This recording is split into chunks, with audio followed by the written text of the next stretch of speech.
Hi, this is Don Walters coming to you from theclinicaltrialsguru.com. Again, that's www.theclinicaltrialsguru.com. I have a special guest with me. She's one of our doctors that's been involved in research, for 12 years now?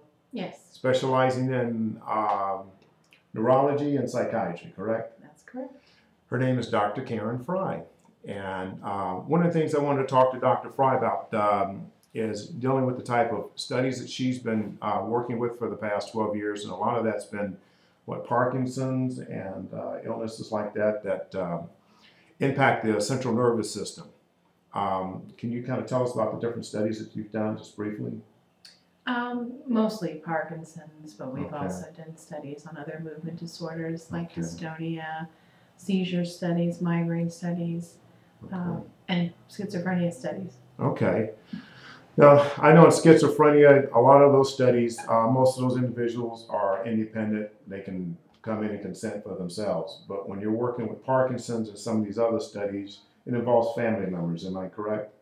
Yes, sometimes they have caregivers. Okay. And generally speaking, that usually is a family member. Okay. Now, how do you go about working with these family members as far as getting them to understand what's going to take place with that family member that's going into that Parkinson's study? Well, the family members are welcome to accompany the patient to their visit. Okay. And the first visit, we always discuss the study. Okay. They have an informed consent. This is a document that explains everything about the study, what's involved in the study, what the patient needs to do, what we need to do, and we discuss it. So if there are questions from the family members, then they're welcome to ask their questions and have them answered as well.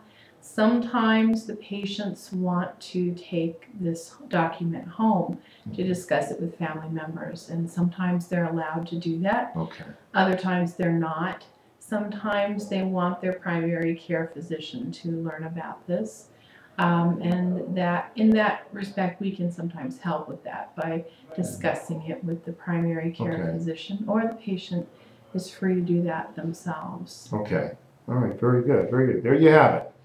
From Dr. Karen Frei, and we're going to sign off until next time, and you will be hearing more from her. Again, this is Don coming to you from www.theclinicaltrialsguru.com. Take care.